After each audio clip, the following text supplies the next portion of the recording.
ಅಂತ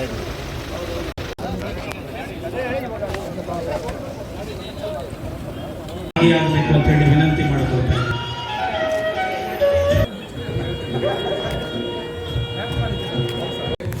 ಈ ವರ್ಷ ಮತ್ತೆ ನಾನು ಹಣ ಕೊಡ್ತೀನಿ ಅಂತಕ್ಕಂಥ ಭರವಸೆಯನ್ನು ಕೊಡ್ತಾ ಇದ್ದೀನಿ. ಎಷ್ಟು ಬೇಕು ಕಾಸು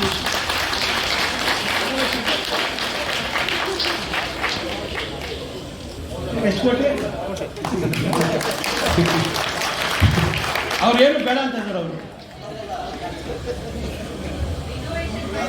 ನೋಡಿ, ರಿನೋವೇಷನ್ ನಾನೇ ಹೇಳಿದ್ದೀನಿ, ಇಡೀ ರಾಜ್ಯದಲ್ಲಿ ಇವತ್ತು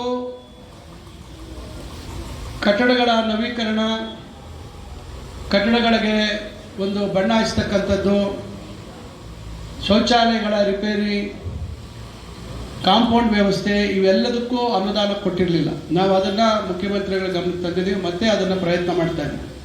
ಸುಮಾರು 350ಕ್ಕಿಂತ ಹೆಚ್ಚು ಕೋಟಿ ಅವಶ್ಯಕತೆ ಇದೆ ಅಂಥೇಳಿ ನಾವು ಅಂದಾಜು ಮಾಡಿದ್ದೀವಿ. ಏನು ಕಾಲೇಜು ಶಿಕ್ಷಣ ಮತ್ತು ತಾಂತ್ರಿಕ ಶಿಕ್ಷಣ ಇಲಾಖೆ ಎರಡೂ ಸೇರಿ ಆ ಪ್ರಯತ್ನ ನಾನು ಮಾಡ್ತಾ ಇದ್ದೀನಿ. ಯಾಕಂದರೆ ನನಗೆ ಗೊತ್ತಿದೆ ಅಲ್ಲಿ ಒಳಗಡೆ ರಿನೋವೇಷನ್ ಮಾಡಬೇಕು, ಏನೇನು ಬದಲಾವಣೆ ತರಬೇಕು ಅಂತ. ಅದ್ರ ಜೊತೆಗೆ ಈಗ ಕಟ್ಟಡ ಕೊಡುವಂಥದ್ದು ಇಲಾಖೆಗಳಲ್ಲಿ ಒಂದು ರೀತಿ ಅವರೇ ಕೆಲವು ತೀರ್ಮಾನಗಳು ಮಾಡ್ತಾರೆ.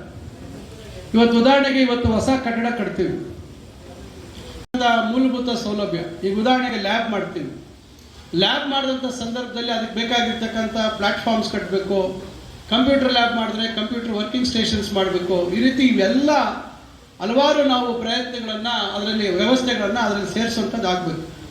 ಆದರೆ ಕೆಲವರು ಅಧಿಕಾರಿಗಳು ಅವರೇ ತೀರ್ಮಾನ ಮಾಡಿಬಿಟ್ಟಿದ್ದಾರೆ. ಬಿಲ್ಡಿಂಗ್ ಅಂದರೆ ಬರೀ ಕಟ್ಟಡ ಅಷ್ಟೇ, ಮತ್ತೆ ಅದಕ್ಕೆ ಈ ಸೌಲಭ್ಯ ಎಲ್ಲ ಯಾರು ಮಾಡಬೇಕು, ಯಾವ ರೀತಿ ಯಾವ ಅನುದಾನದಲ್ಲಿ ಕೊಡಲಿಕ್ಕಾಗತ್ತೆ. ಅದಕ್ಕೋಸ್ಕರ ಈಗ ಈ ವರ್ಷ ನಾನು ಮೊನ್ನೆ ಸಭೆ ಕರೆದು ಹಣಕಾಸು ಇಲಾಖೆಯವರ ಗಮನಕ್ಕೂ ತಂದು ಭಾಳ ಸ್ಪಷ್ಟವಾಗಿ ಹೇಳಿದ್ದೀವಿ, ಹಳೆ ಕಟ್ಟಡದಲ್ಲಿ ಏನಾದರೂ ಮೂಲಭೂತ ಸೌಲಭ್ಯ ಕೊಡಬೇಕಾದ್ರೆ ಅಥವಾ ಏನಾದರೂ ಬೇಕಾದಂಥ ಸಂದರ್ಭದಲ್ಲಿ ಅದು ಪ್ರತ್ಯೇಕವಾಗಿ ಕೊಡೋಣ.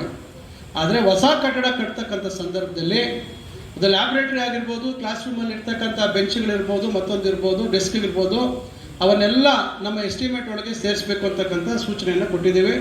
ಅದು ಈ ವರ್ಷದಿಂದ ಅದನ್ನು ಜಾರಿ ಮಾಡುವಂಥ ಕೆಲಸ ಮಾಡ್ತೀವಿ. ಯಾಕಂದರೆ ಹಿಂದೆ ಎಲ್ಲ ಯಾರು ಹೆಚ್ಚು ಅದನ್ನು ಗಮನಿಸ್ತಾ ಇರಲಿಲ್ಲ. ಈಗ ಅದನ್ನು ನಾವು ಭಾಳ ಗಂಭೀರವಾಗಿ ತಗೊಂಡು ಯಾವ ಕಾರಣಕ್ಕೆ ಇದನ್ನು ಸೇರಿಸ್ತಾ ಇಲ್ಲ ಅಂಥೇಳಿ ಈಗ ಸೂಚನೆ ಕೊಟ್ಟು ಈ ವರ್ಷದಿಂದ ಬದಲಾವಣೆ ತರುವಂಥ ಪ್ರಯತ್ನ ಮಾಡ್ತಾ ಇದ್ದೀವಿ. ಗುಣಮಟ್ಟ ಕಾಯ್ದುಕೋಬೇಕಾಗುತ್ತೆ.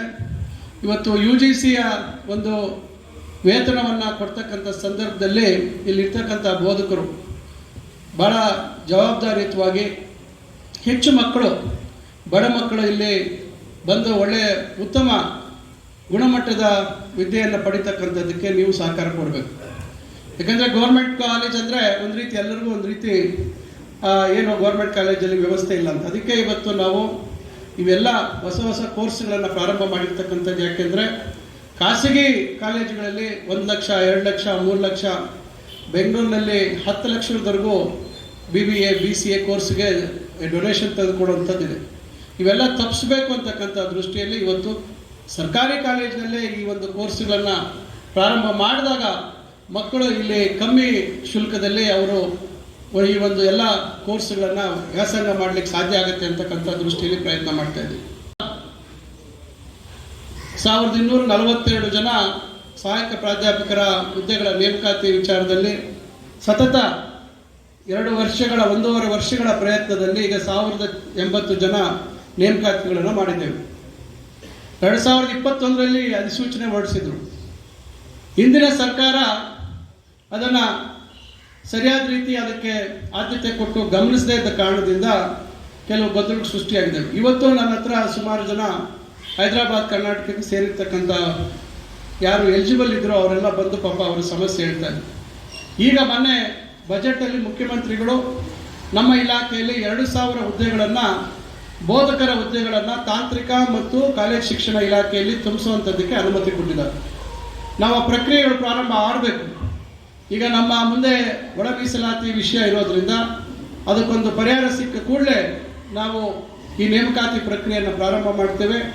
ಕಾಲೇಜು ಶಿಕ್ಷಣ ಇಲಾಖೆಗೂ ಆದ್ಯತೆ ಕೊಡ್ತೇವೆ. ತಾಂತ್ರಿಕ ಶಿಕ್ಷಣ ಇಲಾಖೆ, ಇಂಜಿನಿಯರಿಂಗ್ ಕಾಲೇಜು, ಪಾಲಿಟೆಕ್ನಿಕ್ ಕೂಡ ಅದನ್ನು ರ್ಯಾಷನಲೈಸ್ ಮಾಡಿ ಅದರಲ್ಲಿ ಹೆಚ್ಚಾಗಿ ಈ BCA BBAಗೆ ಬೇಕಾಗಿರ್ತಕ್ಕಂಥ ಏನು ಫ್ಯಾಕಲ್ಟಿ ಏನಿದ್ದಾರೆ ಅದಕ್ಕೆ ಹೆಚ್ಚು ಆದ್ಯತೆ ಕೊಡ್ತಕ್ಕಂಥ ಕೆಲಸವನ್ನು ಮಾಡ್ತೇವೆ.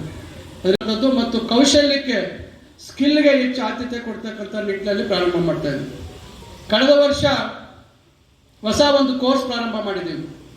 ಸುಮಾರು 44 ಕಾಲೇಜುಗಳಲ್ಲಿ AEDP ಅಂತಕ್ಕಂಥ ಕಾರ್ಯಕ್ರಮ, ಅಪ್ರೆಂಟಿಸ್ಶಿಪ್ ಎಂಬೆಡೆಡ್ ಡಿಗ್ರಿ ಪ್ರೋಗ್ರಾಮ್. ಇದು ಪ್ರತ್ಯೇಕವಾಗಿರ್ತಕ್ಕಂಥ ಒಂದು ಡಿಗ್ರಿ ಪ್ರೋಗ್ರಾಮ್. BCom ಇನ್ ರಿಟೇಲ್, BCom ಇನ್ ಲಾಜಿಸ್ಟಿಕ್ಸ್, ಇ-ಕಾಮರ್ಸ್ ಮತ್ತು BFSI, banking, finance, servicing, insurance ಅಂತ ಹೇಳಿ ಈ 4 ವಿಭಾಗಗಳಲ್ಲಿ ನಾವು ಸೆಕ್ಟರ್ ಸ್ಕಿಲ್ ಕೌನ್ಸಿಲ್ ಜೊತೆ ಒಡಂಬಡಿಕೆಯನ್ನು ಮಾಡಿಕೊಂಡು ಇದನ್ನು ಚಿಂತಾಮಣಿಯಲ್ಲಿ 2 ಕಾಲೇಜಲ್ಲಿ ಪ್ರಾರಂಭ ಆಗಿದೆ. ಬಹುಶಃ ಈಗ ಈ ವರ್ಷ ಇನ್ನೊಂದಷ್ಟು ಕಾಲೇಜುಗಳಿಗೆ ಅದನ್ನು ಕೊಡುವಂಥ ಕೆಲಸ ಮಾಡ್ತೀವಿ. ರಾಜ್ಯದಲ್ಲಿ ಸುಮಾರು 1400 ಜನ ಅದಕ್ಕೆ ದಾಖಲಾತಿ ಆಗಿದ್ದಾರೆ. ಅವರು 5ನೇ ಸೆಮಿಸ್ಟ್ರು ಮತ್ತು 6ನೇ ಸೆಮಿಸ್ಟ್ರು ನೇರವಾಗಿ ಏನೋ ರಿಟೇಲ್ಗೆ ಸಂಬಂಧಪಟ್ಟಂತೆ ಇವತ್ತು ಬೆಂಗಳೂರಿನಲ್ಲಿ ತಾವು ನೋಡಿದ್ದೀರಾ, ಕ್ರೋಮಾ ಔಟ್ಲೆಟ್ ನೋಡಿದ್ದೀರಾ, ತಾವು ರಿಲಯನ್ಸ್ ಔಟ್ಲೆಟ್ಸ್ ನೋಡಿದ್ದೀರಾ. ಇಂಥ ಕಡೆ ಹೋಗಿ ಅವರು ಕೆಲಸ ಮಾಡೋಂಥದ್ದಕ್ಕೆ ಅವಕಾಶ ಆಗುತ್ತೆ. ಅವರಿಗೆ ಸ್ಟೈಪೆಂಡ್ ಬರ್ತದೆ ಪ್ರತಿ ತಿಂಗಳು. ಅವರು ಒಳ್ಳೆಯ ರೀತಿಯಲ್ಲಿ ಅಲ್ಲಿ ಕೆಲಸ ಕಲಿತಂಥ ಸಂದರ್ಭದಲ್ಲಿ ಅವರು ಕೋರ್ಸ್ ಮುಗಿಸಿದ ತಕ್ಷಣ ಅದೇ ಸಂಸ್ಥೆಗಳಲ್ಲಿ ಅವರಿಗೆ ಉದ್ಯೋಗ ಸಿಗುವಂಥ ಅವಕಾಶಗಳು ಆಗುತ್ತೆ. ತಕ್ಷಣ ಅವರು ಅಲ್ಲಿಂದ ಸಂಪಾದನೆ ಮಾಡ್ತಕ್ಕಂಥದ್ದಕ್ಕೂ ಅವಕಾಶ ಆಗುತ್ತೆ. ಈ ರೀತಿ ಇ-ಕಾಮರ್ಸಲ್ಲೂ ಮಾಡ್ತಾ ಇದ್ದೀವಿ, ಲಾಜಿಸ್ಟಿಕ್ಸಲ್ಲೂ ಮಾಡ್ತಾ ಇದ್ದೀವಿ, BFSI ಮಾಡ್ತಾ ಇದ್ದೀವಿ. ಇವೆಲ್ಲ ಮಾಡ್ತಾ ಇರ್ತಕ್ಕಂಥದ್ದು ಹೆಚ್ಚು ಉದ್ಯೋಗ ಅವಕಾಶಗಳನ್ನು ಸೃಷ್ಟಿ ಮಾಡ್ತಕ್ಕಂಥ ನಿಟ್ಟಿನಲ್ಲಿ ಏನಿವತ್ತು ಒಂದು ಬದಲಾದಂಥ ಒಂದು ವ್ಯವಸ್ಥೆಯಲ್ಲಿ ಎಲ್ಲಿ ಬೇಡಿಕೆ ಇದೆ ಉದ್ಯೋಗಗಳಿಗೆ, ಅಂಥ ಒಂದು ನಿಟ್ಟಿನಲ್ಲಿ ನಾವು ನಮ್ಮ ಈ ಒಂದು ಕೋರ್ಸಲ್ಲಿ ಬದಲಾವಣೆಗಳನ್ನು ತರ್ತಕ್ಕಂಥ ಒಂದು ಪ್ರಯತ್ನ ಮಾಡ್ತಾ ಇದ್ದೀವಿ. ಅಲ್ಲಿ ಆಯ್ಕೆಗಳು ಮಾಡೋಂಥದ್ದು ಸರಿಯಿಲ್ಲ ಅಂತಕ್ಕಂಥ ಮಾತನ್ನು ಈ ಸಂದರ್ಭದಲ್ಲಿ ನಾನು ಹೇಳ್ತಾ, ಏನು ಮುಂದೆ ಈ ವರ್ಷದ ಒಂದು ಅನುದಾನ ಕೊಡುವಂಥ ಸಂದರ್ಭದಲ್ಲಿ ಮತ್ತಷ್ಟು ಅನುದಾನವನ್ನು ನಾನು ಕೊಡ್ತೇನೆ ಈ ಕಾಲೇಜಿಗೆ. ಆದರೆ ನಿಮ್ಮಿಂದ ನಿರೀಕ್ಷೆ ಮಾಡುವಂಥದ್ದು ಮಕ್ಕಳ ದಾಖಲಾತಿ ಹೆಚ್ಚಾಗಬೇಕು. ಮಕ್ಕಳ ದಾಖಲಾತಿ ಹೆಚ್ಚಾಗಬೇಕು, ಹೊಸ ಕೋರ್ಸ್ಗಳನ್ನು ಮಾಡುವಂಥದ್ದಾಗಬೇಕು. ಈಗ ನೀವು BCA ಮಾಡಿದ್ದೀರಾ, ಬಹುಶಃ ಈಗಲೇ ನೀವು ಪ್ರಯತ್ನ ಮಾಡಿ. ನೆಕ್ಸ್ಟು ಈಗ ತಡ ಆಯಿತು, ಆದರೂ ಒಂದು ಟ್ರೈ ಮಾಡೋಣ. ಈಗಾಗಲೇ ಮೊನ್ನೆಯವರಿಗೆ ಭಾಳಷ್ಟು ಕಾಲೇಜುಗಳಿಗೆ BCA BBA ಕೋರ್ಸಸ್ ಕೊಟ್ಟಿದ್ದೀವಿ. ಈಗ ನೀವು BBA ಕೋರ್ಸ್ ಕೂಡ ತೊಗೋಬೋದಿಲ್ಲ. ಅದರಿಂದ ಈ ಬೇರೆ ಬೇರೆ ಹೊಸ ಕೋರ್ಸ್ಗಳು ಕೂಡ ಎಲ್ಲಿ ಯಾರು ಬೇಡಿಕೆ ಇರ್ತದೆ ಅಂತಕ್ಕಂಥ ಕೋರ್ಸ್ಗಳನ್ನು ಕೊಡೋದಕ್ಕೆ ಸರ್ಕಾರ ಸಿದ್ಧವಾಗಿದೆ ಅಂತಕ್ಕಂಥ ಮಾತನ್ನು ಹೇಳಿ, ಆಮೇಲೆ M.Com ಈಗಾಗಲೇ ಮಕ್ಕಳು ಮಾತಾಡಿದೆ ನಾನು. M.Com ಈಗ ಸುಮಾರು ಇಲ್ಲಿರ್ತಕ್ಕಂಥ ಮಾಹಿತಿ ಪ್ರಕಾರ ಈಗ ಪ್ರಥಮ ವರ್ಷದ M.Com-ನಲ್ಲಿ 30 ಜನ ಮಕ್ಕಳಿದ್ದಾರೆ, ದ್ವಿತೀಯ ವರ್ಷದಲ್ಲಿ 28 ಜನ ಇದ್ದಾರೆ. ಭಾಳ ಸಂತೋಷ, ಯಾಕಂದರೆ ಕಾಮರ್ಸ್ಗೆ ಹೆಚ್ಚು ಇವತ್ತು ಬೇಡಿಕೆ ಇರ್ತಕ್ಕಂಥದ್ದು, ಇವತ್ತು ಏನೋ ಒಂದು ಅವಕಾಶಗಳು ಆಗ್ತದೆ ಅಂತಕ್ಕಂಥ ದೃಷ್ಟಿಯಲ್ಲಿ ಇವೆಲ್ಲ ಕಾಮರ್ಸ್ ಮಾಡಿ ಮತ್ತೊಂದು ಮಾಡಿ ಉದ್ಯೋಗ ಎಲ್ಲಿ ಸಿಗ್ಬೇಕು ನಿಮಗೆ? ಯಾವ ಕ್ಷೇತ್ರದಲ್ಲಿ ಉದ್ಯೋಗ ಸಿಗುತ್ತೆ ನಿಮಗೆ? ಇವತ್ತು ಕೈಗಾರಿಕೆಗಳು ಮತ್ತೊಂದು ಬಂದಂಥ ಸಂದರ್ಭದಲ್ಲಿ ಆ ಕೈಗಾರಿಕೆಗಳಲ್ಲಿ ಅಕೌಂಟ್ಸು ಮತ್ತೊಂದು ಮಾಡುವಂಥದ್ದಕ್ಕೆ ಇವೆಲ್ಲ ಮಾಡುವಂಥದ್ದಕ್ಕೆ ಆಗುತ್ತೆ. ನಾಳೆ ಈಗ BBA ಸಬ್ಜೆಕ್ಟ್ ತೊಗೊಳ್ತೀರ ಅಂದ್ಕೊಳ್ಳಿ, BBA ಮಾಡಿದ್ಮೇಲೆ MBA ಮಾಡ್ತೀರಾ, ಅಥವಾ ಈಗ BCA ಮಾಡಿದ್ಮೇಲೆ MCA ಮಾಡ್ತೀರಾ. ಇವೆಲ್ಲ ಮಾಡಿದಂಥ ಸಂದರ್ಭದಲ್ಲಿ ಹೆಚ್ಚು ಅವಕಾಶಗಳು ಸೃಷ್ಟಿಯಾಗ್ತಕ್ಕಂಥದ್ದು ಈ ಭಾಗದಲ್ಲಿ ಕೈಗಾರಿಕೆಗಳು ಸ್ಥಾಪನೆ ಆದರೆ ಮಾತ್ರ. ಕೈಗಾರಿಕೆಗಳು ಬಂದರೆ ಮಾತ್ರ ಇವತ್ತು ಉದ್ಯೋಗ ಅವಕಾಶಗಳು ಹೆಚ್ಚಾಗ್ತಕ್ಕಂಥ ಅವಕಾಶ ಇರ್ತದೆ. ನಾನಾ ರೀತಿ ಅದಕ್ಕೆ ಪ್ರಯತ್ನಗಳನ್ನು ನಾವು ಮಾಡ್ತಾ ಇದ್ದೀವಿ. ನೋಡೋಣ ಮುಂದೆ ನಾವು ಯಾವ ರೀತಿ ಅದಕ್ಕೆ ಇಲ್ಲಿ ಸಹಕಾರ ಸಿಗ್ತದೆ ಅಂತಕ್ಕಂಥದ್ದು, ಅದರ ಮೇಲೆ ನಾವು ಮುಂದೆ ಅದನ್ನು ಮಾಡುವಂಥದ್ದು ಮಾಡ್ತೀವಿ ಅಂತಕ್ಕಂಥ ಮಾತನ್ನು ಹೇಳಿ, ಸರ್ಟಿಫಿಕೇಟ್ ಸಿಗುವಂಥದ್ದಾಗುತ್ತೆ. ಅದನ್ನು ಕೂಡ ದೊಡ್ಡ ಮಟ್ಟದಲ್ಲಿ ಪ್ರೋತ್ಸಾಹ ಕೊಡ್ತಕ್ಕಂಥ ಕೆಲಸ ಮಾಡಿದ್ದೀವಿ. 2023-24ರಲ್ಲಿ ಸುಮಾರು 28,000 ಮಕ್ಕಳು ಅದರಲ್ಲಿ ಅವಕಾಶ ಆಯಿತು. ಈ ವರ್ಷ ಸುಮಾರು 52,000ಕ್ಕಿಂತ ಹೆಚ್ಚು ಮಕ್ಕಳಿಗೆ ಅವಕಾಶ ಆಗಿದೆ. ಈ ವರ್ಷ ಮತ್ತೆ ಈಗ ಮತ್ತೆ ಇನ್ನೊಂದಷ್ಟು ಜನ ಮಕ್ಕಳು ಆಗುವಂಥದ್ದಕ್ಕೆ 25-26ರಲ್ಲಿ ಆಗುವಂಥದ್ದಕ್ಕೆ ಅವಕಾಶ ಇದೆ. ಈ ರೀತಿ ಭಾಳ ಪ್ರಯತ್ನಗಳನ್ನು ಮಾಡ್ತಾ ಇದ್ದೀವಿ. ಆದರೆ ಒಮ್ಮೆಲೆ ಎಲ್ಲ ಬದಲಾವಣೆ ತರಲಿಕ್ಕೆ ಸಾಧ್ಯ ಇಲ್ಲ. ಒಟ್ಟಾರೆಯಾಗಿ ನಾವು ಕೌಶಲ್ಯಕ್ಕೆ ಹೆಚ್ಚು ಆದ್ಯತೆ ಕೊಡಬೇಕು ಅಂತಕ್ಕಂಥ ನಿಟ್ಟಿನಲ್ಲಿ ಕೆಲವು ಹೊಸ ಪ್ರಯತ್ನಗಳನ್ನು ಮಾಡುವಂಥ ಒಂದು ಪ್ರಯೋಗ ಮಾಡ್ತಾ ಇದ್ದೀವಿ. ಆದರೆ ಅದು ಆದಮೇಲೆ ಮಾತ್ರ ನಾನು ಅದ್ರ ಬಗ್ಗೆ ಹೆಚ್ಚು ಹೇಳಲಿಕ್ಕಾಗುತ್ತೆ. ಅಂದರೆ ಏನು ಇದು ಅವಕಾಶ ಇಲ್ಲ, ಹೊಸ ಕಟ್ಟಡ ಕಟ್ಟಬೇಕನ್ನೋಂಥ ತೀರ್ಮಾನ ಮಾಡಿ ಇವತ್ತು ಈ ಒಂದು ಹೊಸ ಕಟ್ಟಡ ಶಂಕುಸ್ಥಾಪನೆ ಕಾರ್ಯಕ್ರಮವನ್ನು ಇವತ್ತು ನಡೀತಾ ಇದೆ. ಇವತ್ತು ನಮ್ಮ ಶಿಡ್ಲಘಟ್ಟ ವಿಧಾನಸಭಾ ಕ್ಷೇತ್ರದಲ್ಲಿ ಏನಿವತ್ತು ಭಾಳಷ್ಟು ಆರ್ಥಿಕವಾಗಿ ಶೈಕ್ಷಣಿಕವಾಗಿ ಹಿಂದುಳಿರ್ತಕ್ಕಂಥ ಸುಮಾರು 70% ಕುಟುಂಬಗಳು ಈ ಕ್ಷೇತ್ರದಲ್ಲಿದ್ದಾರೆ. ಈ ಒಂದು ಸಂದರ್ಭದಲ್ಲಿ ಈ ಒಂದು ಅವಧಿಯಲ್ಲಿ ಇವತ್ತು ಮಾನ್ಯ ಸಚಿವರು ನಮ್ಮ ಕ್ಷೇತ್ರದ ಅಭಿವೃದ್ಧಿ ಬಗ್ಗೆ ಯಾವುದೇ ಒಂದು ಕೆಲಸಗಳಿಗೆ ಹೋದಾಗೂ ಸಹ ಅವ್ರು ಯಾವತ್ತೂ ನಮಗೆ ಯಾವ ಕೆಲಸನೂ ಆಗಲ್ಲ ಅಂತ ಅಂದಿಲ್ಲ. ಆ ಒಂದು ನಾವು ನೆನಪಿಸ್ಕೊಂಡು ಈ ಕ್ಷೇತ್ರದ ಎಲ್ಲರ ಪರವಾಗಿ ಮತ್ತೊಮ್ಮೆ ನಾನು ಅವರಿಗೆ ಧನ್ಯವಾದಗಳು ಹೇಳಕ್ಕೆ ಬಯಸ್ತಾ ಇದ್ದೀನಿ. ಇವತ್ತು ನಮ್ಮ ಶಿಡ್ಲಘಟ್ಟ ವಿಧಾನಸಭಾ ಕ್ಷೇತ್ರದಲ್ಲಿ ಏನಿವತ್ತು ಸುಮಾರು 9 ಕೋಟಿ ವೆಚ್ಚದ ಕಾಮಗಾರಿಗಳು ಶಂಕುಸ್ಥಾಪನೆ ಮತ್ತು ಉದ್ಘಾಟನೆ ಕಾರ್ಯಕ್ರಮಗಳನ್ನ ಇವತ್ತು ನಾವು ಹಮ್ಮಿಕೊಂಡಿದ್ದೀವಿ. ಇವತ್ತು ನಮ್ಮ ಜಂಗಮಕೋಟೆ ಗ್ರಾಮ ಪಂಚಾಯಿತಿ ನೂತನ ಕಟ್ಟಡ ಉದ್ಘಾಟನೆ ಮತ್ತು ನಮ್ಮ ತಾಲೂಕಿನ ಇವತ್ತು ಕೃಷಿ ಇಲಾಖೆಯ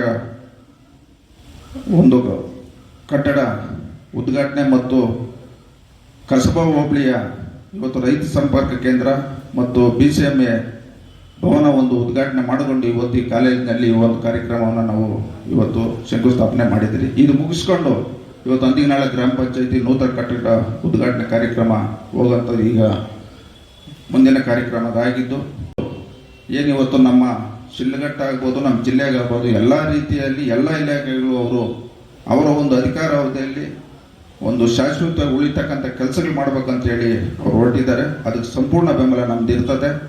ಮತ್ತು ಇವತ್ತು ಸರ್ಕಾರದಲ್ಲಿ ಬೇರೆ ಇಲಾಖೆಗಳು ಸಂಬಂಧಪಟ್ಟಂಗೆ ಇವತ್ತು ನಾವು ಯಾವುದೇ ಒಂದು ಅನುದಾನಗಳ ವಿಚಾರವಾಗಿ ಹೋದಾಗ ಅವರು ಸಹ ನಮ್ಮ ಸರ್ಕಾರ ಕೊಡ್ತಾ ಇದ್ದಾರೆ ಅಂತ ಈ ಸಂದರ್ಭದಲ್ಲಿ ಹೇಳ್ತಾ, ಈ ಒಂದು ಕಾರ್ಯಕ್ರಮದಲ್ಲಿ ಭಾಗವಹಿಸಿ ಈ ಒಂದು ಕಾರ್ಯಕ್ರಮದಲ್ಲಿ ನಮಗೆ ಮಾತನಾಡಲು ಅವಕಾಶ ಮಾಡಿಕೊಟ್ಟಂಥ ಕಾಲೇಜಿನ ಎಲ್ಲ ವಿದ್ಯಾರ್ಥಿಗಳಿಗೂ ಮತ್ತು ಎಲ್ಲ ನಮ್ಮ ಬೋಧಕರಿಗೂ ಬೋಧಕಿಯರಿಗೂ ನಾನು ಧನ್ಯವಾದಗಳನ್ನು ಹೇಳ್ತಾ ಈ ನಾನು ಮಾತನ್ನು ಮುಗಿಸ್ತಾ ಇದ್ದೀನಿ. ಜೈ ಹಿಂದ್, ಜೈ ಕರ್ನಾಟಕ.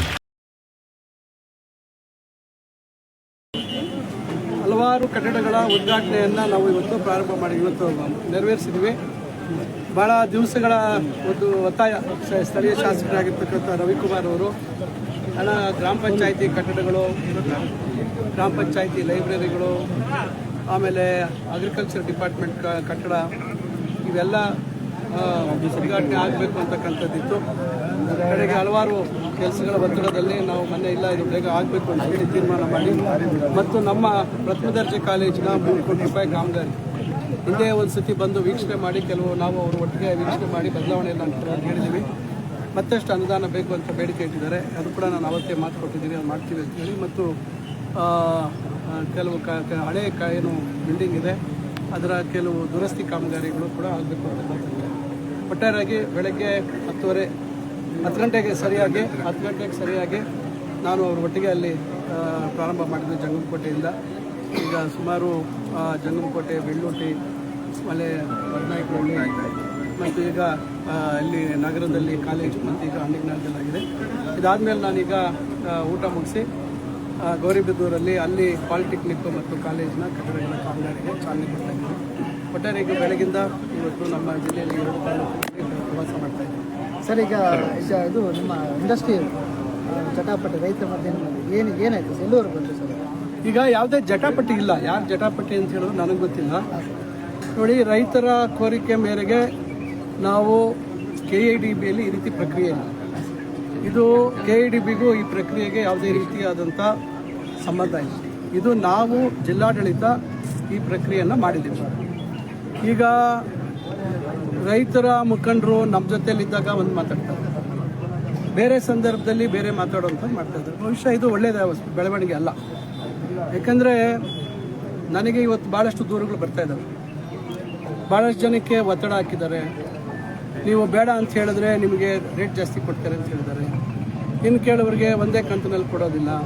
ಇನ್ನು ಕೆಲವರಿಗೆ ದಾರಿಗೆ ಅಡ್ಡ ಹಾಕ್ತೀವಿ ನೀವೇನಾದರೂ ಪರವಾಗಿ ಹೇಳಿದ್ರೆ ಅಂತ. ಈ ರೀತಿ ಯಾಕೆ ಮಾಡಬೇಕು ಅಂತಕ್ಕಂಥದ್ದು ಪಾರದರ್ಶಕವಾಗಿ ನಾವು ಬಣ್ಣ ಬದಲಾಯಿಸಿದ್ದೀವಿ. ಒಂದು ಕೆಂಪು, ಒಂದು ಬಿಳಿ ಚೀಟಿ. ನಾವು ಆ ರೀತಿ ಇದ್ದರೆ ಒಂದೇ ಬಿಳಿ ಚೀಟಿ ಕೊಟ್ಟು ನಾವು ಮಾಡ್ಬೋದಿತ್ತಲ್ವ? ಇಷ್ಟು ಪಾರದರ್ಶಕವಾಗಿ ನಾನು ಶಾಸಕರು ಬೆಳಗ್ಗೆ 10:30 ನಾವು ಸಂಜೆ 7:30 8 ಗಂಟೆಯವರೆಗೂ ಅಲ್ಲಿದ್ದೀವಿ. ರೈತರ ಜೊತೆ ಬೆರ್ತಿದ್ದೀವಿ. ಸರ್ಕಾರದ ಜವಾಬ್ದಾರಿ ನಾನು ಹೇಳಲೇಬೇಕು. ಗೊಂದಲ ಸೃಷ್ಟಿ ಮಾಡಿದ್ರು. 12,000 ಎಕರೆ ಒಂದು ಪ್ಲ್ಯಾನ್ ಯಾರು ತಯಾರು ಮಾಡಿದ್ದು, ಯಾರು ಅದನ್ನು ಇಟ್ಕೊಂಡು ಬೆಂಗಳೂರಿಗೆ ಬಂದಿದ್ದು, ಈ ರೀತಿ ತಪ್ಪು ಇದನ್ನು ಮಾಡ್ತಕ್ಕಂಥ ಕೆಲಸ ಆಗಬಾರ್ದು. ಯಾಕೆ ಇಷ್ಟು ದೊಡ್ಡ ಮಟ್ಟಕ್ಕೆ ಅವರು ವಿರೋಧ ಮಾಡ್ತಾ ಇದ್ದಾರೆ? ನನಗೆ ಮಾಹಿತಿ ನಿನ್ನೆ ಗೊತ್ತಾಯಿತು. ಹಿಂದೆ ಇಲ್ಲಿ ವಿಶ್ವವಿದ್ಯಾಲಯ, ಬೆಂಗಳೂರಿನ ಉತ್ತರ ವಿಶ್ವವಿದ್ಯಾಲಯ ಆಗಬೇಕು ಅಂತಕ್ಕಂಥದ್ದಿತ್ತು. ನಿನ್ನೆ ಯಾರೋ ಸ್ನೇಹಿತರು ಮಾತಾಡುವಂಥದ್ದು ಕೇಳಿಸ್ಕೊಂಡೆ. ಈಗ ಅಲ್ಲಿ ಯಾರೋ ಲೇಔಟ್ ಮಾಡ್ತಾ ಇದ್ದಾರೆ, ಯಾವ ಜಾಗ ಅಲ್ಲಿ ವಿಶ್ವವಿದ್ಯಾಲಯ ಮಾಡಬೇಕು ಅಂತಿದ್ದಾರೆ. ಅಂದರೆ ಈಗ ಇದರಿಂದ ಉದ್ದೇಶಗಳು ಏನಿದೆ ಅಂತಕ್ಕಂಥದ್ದು ನಮಗೂ ಅರ್ಥ ಆಗ್ತಾ ಇಲ್ಲ. ನಾನಂತೂ ಭಾಳ ಪಾರದರ್ಶಕವಾಗಿ ಪ್ರಾಮಾಣಿಕವಾಗಿ ಅಭಿಪ್ರಾಯ ಸಂಗ್ರಹಣೆ ಮಾಡಬೇಕು ಅಂತೇಳಿ ಮಾಡಿದ್ದೀವಿ. ಇದು ಈಗ ಸುಮಾರು 25% ಜನ ಬಂದಿಲ್ಲ. ಈಗ ನಾವು ಇಲ್ಲಿ ಸ್ಪಷ್ಟವಾದಂಥ ತೀರ್ಮಾನ ಮಾಡೋದಕ್ಕೂ ಕಷ್ಟ ಆಗ್ತಾ ಇದೆ. ಈಗ ಬಹುಶಃ KIDB ಅವರು ಅವರ ನಿಯಮಗಳಲ್ಲಿ ಪ್ರತಿಯೊಬ್ಬರನ್ನ ಮಾತಾಡಿ ಅವರು ಪ್ರತ್ಯೇಕವಾಗಿ ಮಾತಾಡುವಂಥ 28/2 ಮತ್ತು 3 ಪ್ರಕ್ರಿಯೆ ಮಾಡಬೇಕಾಗುತ್ತೆ ಬಹುಶಃ. ಯಾಕಂದರೆ ನಾನು ಇದು ಜಿಲ್ಲಾಡಳಿತದ ಪರವಾಗಿ ಮಾಡಿರ್ತಕ್ಕಂಥದ್ದು, KIDBಗೂ ಇದಕ್ಕೂ ಸಂಬಂಧ ಇಲ್ಲ. ಆ ಪ್ರಕ್ರಿಯೆ ಬಹುಶಃ KIDB ಮಾಡಿದ ನಂತರ ಏನು ತೀರ್ಮಾನ ಮಾಡಬೇಕು, ಮುಂದುವರಿಸಬೇಕಾ ಬೇಡ ಅಂತಕ್ಕಂಥದ್ದು ಅವರು ತೀರ್ಮಾನ ಮಾಡ್ತಾರೆ. ನಮ್ಮ ಕಡೆಯಿಂದ ಮಾಡಿದಂಥ ಸಂದರ್ಭದಲ್ಲಿ ಇದು ಒಂದು ರೀತಿ ಮಿಕ್ಸ್ಡ್ ಒಂದು ಒಪಿನಿಯನ್, ಮಾಡಬೇಕು ಅಂತಕ್ಕಂಥದ್ದು ಇದೆ, ಮಾಡಬಾರ್ದು ಅಂತಕ್ಕಂಥದ್ದು ಇದೆ, ಮತ್ತು ತಟಸ್ಥವಾಗಿ ನಿಂತಿರ್ತಕ್ಕಂಥದ್ದು ಇದೆ. ಅದರಿಂದ ಇದರಲ್ಲಿ ಸ್ಪಷ್ಟತೆ ಇಲ್ಲ. ಸ್ಪಷ್ಟತೆ ಇದ್ದರೆ ಬಹುಶಃ ನಾವು ಇಲ್ಲೇ ಒಂದು ಸ್ಪಷ್ಟವಾದಂಥ ತೀರ್ಮಾನ ನಾನು ಹೇಳ್ಬೋದಾಗಿತ್ತು. ಇಲ್ಲಿ ಅಸ್ಪಷ್ಟವಾಗಿರ್ತಕ್ಕಂಥದ್ದು ಮತ್ತು ನಾನಾ ಗೊಂದಲಗಳಿಗೆ ಅವಕಾಶ ಮಾಡಿಕೊಟ್ಟಿರ್ತಕ್ಕಂಥದ್ರಿಂದ ಮತ್ತು ನನಗಂತೂ ಭಾಳ ನೋವಾಗಿದೆ ಸರ್. ಇದು ರಿಯಲ್ ಎಸ್ಟೇಟ್ ಅಂದರೆ ಒಂದು ನಿಮಿಷ, ನನಗಂತೂ ಭಾಳ ನೋವಾಗಿದೆ ಈ ವಿಚಾರದಲ್ಲಿ. ನಾನು ರಾಜ್ಯದಲ್ಲಿ ಯಾರೂ ಮಾಡದೇ ಇರ್ತಕ್ಕಂಥ ಒಂದು ಪ್ರಯತ್ನಕ್ಕೆ ರೈತ ಸಂಘದ ಮುಖಂಡರು ಮತ್ತು ಎಲ್ಲರ ಬೇಡಿಕೆ ಮೇರೆಗೆ ನಾವು ಶಾಸಕರು ಮಾತಾಡಿ ಆ ಒಂದು ಪ್ರಯತ್ನ ಮಾಡಿದ್ವಿ. ಅಷ್ಟು ಪ್ರಾಮಾಣಿಕವಾಗಿ ತಾವೆಲ್ಲರೂ ಅಲ್ಲಿ ಸಾಕ್ಷಿಭೂತರಾಗಿದ್ರಿ. ಅಲ್ಲಿದ್ದು ಮಾಡಿದಂಥದ್ರ ಬಗ್ಗೆ ಕೆಟ್ಟ ರೀತಿಯಲ್ಲಿ ಮಾತಾಡ್ತಕ್ಕಂಥದ್ದು ಬಹುಶಃ ನಮಗೂ ಸ್ವಾಭಿಮಾನ ಇರ್ತದೆ. ಅವರೊಬ್ಬರೇ ಹಸಿರು ಟವಲ್ ಹಾಕ್ಕೊಂಡು ಈ ಕೆಲವರು ರೈತ ಸಂಘ ಅಂತ ಹೇಳ್ಕೊಂಡು ಓಡಾಡೋಂಥವರೇ ರೈತರ ಮಕ್ಕಳಲ್ಲ. ಇವತ್ತು ರೈತ ಸಂಘದಲ್ಲೂ ಕೂಡ ಭಾಳಷ್ಟು ಗುಂಪುಗಳಿದ್ದಾವೆ. ಈಗ ಇವತ್ತು ನಾವೆಲ್ಲ ಜನರಿಂದ ಆಯ್ಕೆ ಆಗಿರ್ತಕ್ಕಂಥದ್ದು. ಇವತ್ತು ರೈತರು, ಕೂಲಿ ಕಾರ್ಮಿಕರು ಎಲ್ಲ ಜನ ನಮಗೆ ಓಟ್ ಹಾಕಿ ಇವತ್ತು ನಮಗೆ ಒಂದು ಅಧಿಕಾರವನ್ನು ಕೊಟ್ಟಿರ್ತಕ್ಕಂಥದ್ದು. ಇದು ಕೇವಲ ನಾವು ರೈತರ ಪರವಾಗಿ ಇಲ್ಲ ಅಂತಕ್ಕಂಥ ರೀತಿಯಲ್ಲಿ ಹೇಗೆ ನೀವು ಹೇಳಲಿಕ್ಕೆ ಸಾಧ್ಯ ಇದೆ? ಹಂಗಾರೆ ನಾನು ಹಸಿರು ಟವಲ್ ಹಾಕ್ಕೊಂಡ್ರೆ ಮಾತ್ರ ರೈತನ ನಾನು? ಇದು ಅವರು ಬಹುಶಃ ಅದನ್ನು ತಲೆಯಲ್ಲಿ ತೆಗಿಬೇಕಾಗುತ್ತೆ. ಇವತ್ತು ಈ ಭಾಗದಲ್ಲಿ ರೇಷ್ಮೆ ಬೆಳೆಗಾರರಿಗೆ ಇವತ್ತು 200 ಕೋಟಿ ಶಾಸಕರು ಎಷ್ಟು ಕಷ್ಟಪಟ್ಟು ಜಾಗ ಕೊಡಿಸಿದ್ರು. ಸರ್ಕಾರ ಅದೇ ರೀತಿ 2 ಹಂತದಲ್ಲಿ ಆಗೋದು ಬೇಡ ಅಂತ ಒಂದೇ ಹಂತದಲ್ಲೇ ನಾವು ಮುಖ್ಯಮಂತ್ರಿಗಳನ್ನ ಸರ್ಕಾರದಲ್ಲಿ ನಮ್ಮ ಸರ್ಕಾರ ದೃಢವಾದ ತೀರ್ಮಾನ ತಗೊಂಡು 200 ಕೋಟಿ ತರ್ತಾ ಇದ್ದೀವಿ. ಚಿಕ್ಕಬಳ್ಳಾಪುರದಲ್ಲಿ ಫ್ಲವರ್ ಮಾರ್ಕೆಟು, ಇವೆಲ್ಲ ಇಷ್ಟೆಲ್ಲ ನಾವು ಮಾಡ್ತಾ ಇದ್ದೀವಿ. ಇಷ್ಟೆಲ್ಲ ಹೇಳ್ತಕ್ಕಂಥವ್ರು ಯಾಕೆ ಖಾಸಗಿ ಲೇಔಟ್ಗಳಾಗುವಂಥದ್ದಕ್ಕೆ ಯಾಕೆ ಅಡ್ಡಿಪಡಿಸ್ತಾ ಇಲ್ಲ? ಫಲವತ್ತಾದ ಭೂಮಿ ಅಂತಾರಲ್ಲ, ಯಾಕೆ? ಇವತ್ತು ವಿಶ್ವವಿದ್ಯಾಲಯ ಇಲ್ಲಾಗಿದ್ರೆ ಏನಾಗ್ತಿತ್ತು? ಯಾಕೆ ಈ ರೀತಿ ಕೆಲವು ಅಭಿವೃದ್ಧಿ ವಿಚಾರಗಳಿಗೆ ಅಡ್ಡಿಪಡಿಸ್ತಕ್ಕಂಥದ್ದು? ಯಾಕೆ? ನಾನು ಬಂದೆ ನೋಡಿದೆ, ಇವತ್ತು ಆ ಕಡೆ ಬಂದೆ, ಎಷ್ಟು ಲೇಔಟ್ಗಳಾಗ್ತಾ ಇದ್ದಾವೆ ಅಲ್ಲಿ. ಫಲವತ್ತಾದ ಭೂಮಿ ಅಂದರೆ ಯಾಕೆ ಲೇಔಟ್ ಮಾಡೋದಕ್ಕೆ ಅವಕಾಶ ಕೊಡ್ತಾ ಇದ್ದೀರಾ? ನಿನ್ನೆ ಯಾರೋ ಒಬ್ರು ಸಲಹೆ ಕೊಟ್ಟರು, ಇದು ಹಸಿರು ವಲಯ ಮಾಡಿಬಿಡಿ, ಲೇಔಟ್ ಮಾಡಬಾರ್ದು ಇಲ್ಲಿ. ಆ ರೀತಿ ಏನಾದರೂ ಕೈಗಾರಿಕೆ ಪ್ರದೇಶ ಮಾಡದೇ ಇದ್ದ ಪಕ್ಷದಲ್ಲಿ ಗ್ರೀನ್ ಬೆಲ್ಟ್ ಮಾಡಿಬಿಡಿ. ಅವಾಗ ಈ ರೀತಿ ಏನು ಈಗ ಹಿಂದೆಯಿಂದ ಯಾರ್ಯಾರು ಕುಮ್ಮಕ್ ಕೊಟ್ಟಿದ್ದಾರೆ ಗೊತ್ತಿಲ್ಲ. ನಿನ್ನೆ ಯಾವುದೋ ಒಂದು ಹೇಳಿಕೆ ನೋಡಿದೆ, ಯಾರೋ ಹುಡುಗನಿಗೆ ಒಬ್ಬನಿಗೆ ಕೈಗೆ ದುಡ್ಡು ಕೊಟ್ಟಿದ್ದಾರಂತೆ, ಎದುರಿಸ್ತಾ ಇದ್ದಾರಂತೆ. ಈ ರೀತಿ ಯಾಕೆ ಮಾಡಬೇಕು? ನಾನು ಹೇಳೋವಂಥದ್ದು, ನಾವಂತೂ ಮುಕ್ತವಾಗಿದ್ವಿ. ಈಗ ನನ್ನ ಕ್ಷೇತ್ರ ಅಲ್ಲ ಇದು, ನನ್ನ ಜಿಲ್ಲೆ, ನಾನು ಜಿಲ್ಲಾ ಮಂತ್ರಿ, ಸ್ಥಳೀಯ ಶಾಸಕರಿದ್ದಾರೆ. ಶಾಸಕರ ಬಗ್ಗೆ ಏನೆಲ್ಲ ಮಾತಾಡಿದ್ದಾರೆ, ಯಾಕೆ ಈ ರೀತಿ ಮಾತಾಡುವಂಥದ್ದು ಏನಿದೆ? ಇದರಿಂದ ಯಾರಿದ್ದಾರೆ? ನಾನು ಅವರಿಗೆ ಕೇಳುವಂಥದ್ದು ಇಷ್ಟೇ, ನಿಮಗೆ ಭಾಳಷ್ಟು ಗೌರವ ಕೊಟ್ಟು ಇದುವರೆಗೂ ನಾನು ಭಾಳಷ್ಟು ಗೌರವದಿಂದ ನಿಮಗೆ ಮಾತಾಡಿದ್ದೀನಿ, ನಿಮ್ಮ ಮಾತಿಗೆ ಬೆಲೆ ಕೊಟ್ಟು ಮಾಡಿದ್ದೀನಿ. ಆದರೆ ನೀವು ನನ್ನ ಹಿಂದೆ ಒಂದು ಮಾತಾಡುವಂಥದ್ದಕ್ಕೆ ನಮಗೂ ಸ್ವಾಭಿಮಾನ ಇದೆ. ನಾವು ರಾಜಕಾರಣದಲ್ಲಿ ಇದ್ದೀವಿ, ನಾವು ಉಪ್ಪು ಖಾರ ತಿನ್ನುವಂಥದ್ದು. ದಯವಿಟ್ಟು ನಮ್ಮ ತಾಳ್ಮೆಯನ್ನು ನೀವು ಪರೀಕ್ಷೆ ಮಾಡಿಕೊಂಡು ನೀವು ಹೇಳ್ದಂಗೆ ನಾವು ಕೇಳಬೇಕು, ನೀವು ಹೇಳಿದ್ದ ದಾರಿಯಲ್ಲೇ ನಾವು ಹೋಗಬೇಕು ಅಂತಕ್ಕಂಥ ತೀರ್ಮಾನ ಮಾಡುವಂಥದ್ದು ಅಲ್ಲ. ಜನ ಇವತ್ತು ಜನಪ್ರತಿನಿಧಿಗಳು, ಸರ್ವ ಜನರ ಏಳಿಗೆಯನ್ನು ಗಮನದಲ್ಲಿಟ್ಕೊಂಡು ನಮ್ಮ ಜವಾಬ್ದಾರಿಗಳನ್ನು ನಾವು ಮಾಡಬೇಕಾಗಿತ್ತು. ಅದನ್ನು ನೀವು ಒತ್ತಾಯಪೂರ್ವಕವಾಗಿ ಒತ್ತಡವನ್ನು ಏರಿ ಮಾಡಿ, ಹಾಗೆ ಮಾಡಿ, ಹೀಗೆ ಮಾಡಿ ಅಂತ ನೀವು ಡಿಕ್ಟೇಟ್ ಮಾಡುವಂಥ ಪರಿಸ್ಥಿತಿಯಲ್ಲಿ ಇಲ್ಲ. ನಮಗೆ ಮತ ಕೊಟ್ಟಿರ್ತಕ್ಕಂಥ ಜನ, ಅವರ ಎಲ್ಲರ ಏಳಿಗೆ ನಮ್ಮ ಉದ್ದೇಶ.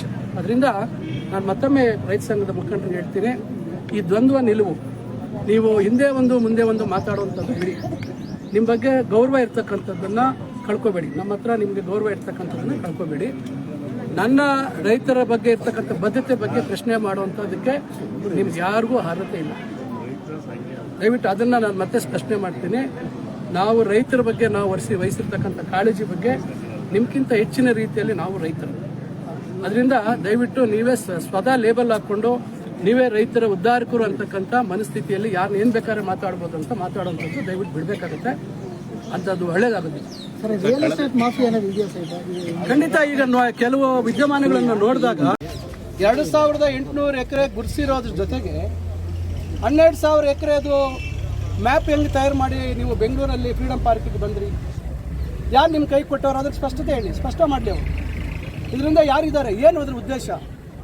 ಅವ್ರು ಹೇಳೋವಂಥದ್ದು ಈ ಕಡೆ ಮಾಡಬೇಡಿ, ಆ ಕಡೆ ಪ್ರದೇಶದಲ್ಲಿ ಮಾಡಿ. ಹಂಗಾರೆ ಅಲ್ಲಿ ರೈತರು ಇಲ್ವಾ? ಆ ಭಾಗದಲ್ಲಿ ಯಾವಾಗ ಈ ಕಡೆ ದುಬ್ಬರಳ್ಳಿ ಕಡೆ ಈ ಕಡೆ ಎಲ್ಲೋ ಭಾಗದಲ್ಲಿ ಮಾಡಬೇಕು ಅಂತ ಹೇಳ್ತಾ ಇದ್ದಾರೆ. ಹಂಗಾರೆ ಅಲ್ಲಿ ರೈತರು ಅನುಮತಿ ಕೊಟ್ಟಿದ್ದಾರೆ ನಿಮಗೆ?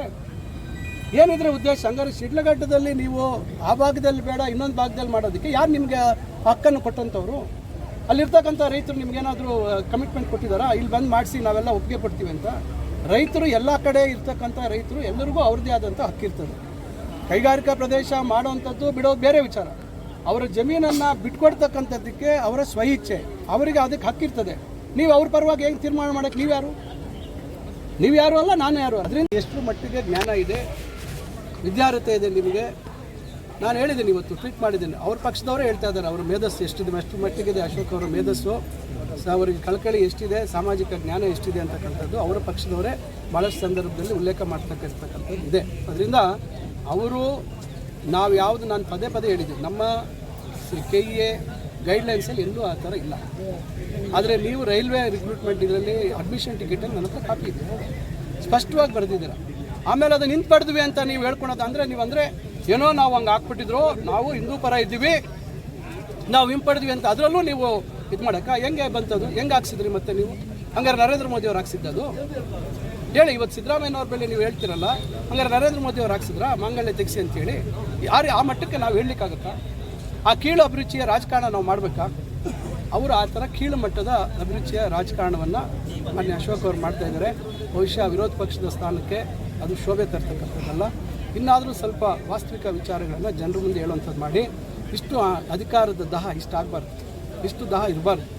ಪ್ರಜಾಪ್ರಭುತ್ವದ ವ್ಯವಸ್ಥೆಯಲ್ಲಿ ಇವತ್ತು ನಮ್ಗೆ ಅಧಿಕಾರ ಕೊಡ್ತಾರೆ, ನಾವು ಇನ್ನೊಬ್ಬರು ಕೊಡ್ತಾರೆ, ಮತ್ತೊಬ್ಬರು ಕೊಡ್ತಾರೆ. ಯಾರೂ ಶಾಶ್ವತ ಅಲ್ಲ ಈ ಭೂಮಿ ಮೇಲೆ. ಎಲ್ಲರೂ ಇವತ್ತು ನಮ್ಮದೇ ಆದಂಥ ಅದೃಷ್ಟ ಅಥವಾ ಜವಾಬ್ದಾರಿಗಳು ಜನ ಕೊಡ್ತಾರೆ. ಅದರಿಂದ ಅವನ್ನೆಲ್ಲ ಬಹುಶಃ ಎಷ್ಟು ಮಟ್ಟಿಗೆ